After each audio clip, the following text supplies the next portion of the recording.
Hey there, Bram Spiro here. You're watching Buy Hold Fundamentals. It's another multifamily Sunday.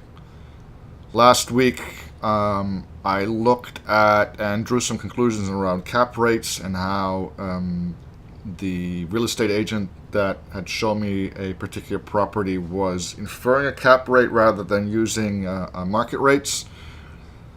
But to be honest, I think there's a lot of pieces missing in my head as to how multifamily deal analysis differs from single family, and it's time to start closing that gap. So, in order to start working on that, I reached out to a buddy of mine who is working on stabilizing a multifamily property in a D-class neighborhood in Milwaukee.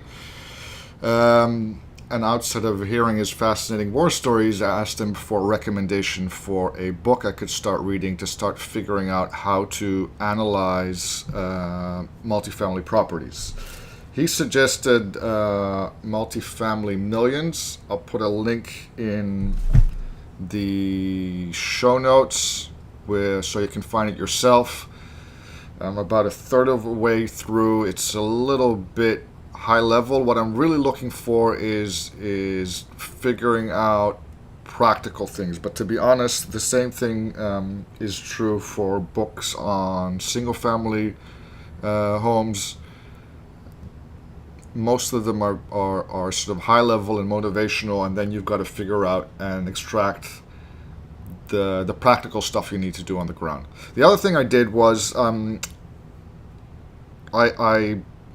was listening to a podcast this week on called Capital Gains, and there's a guy on called John Cohen who is also into multifamily investing, and he was offering his advice to anybody who had any questions. So I took him up on that and just sent him an email asking him if he has suggestions as far as books or other resources.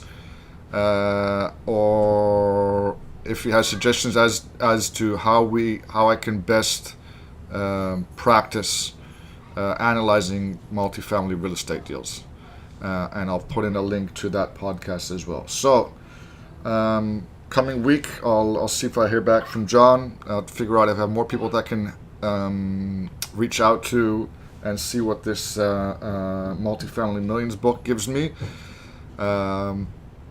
Hopefully there will be things that I can apply to a potential property next week to look at together with you. Thank you for watching. I'll see you tomorrow.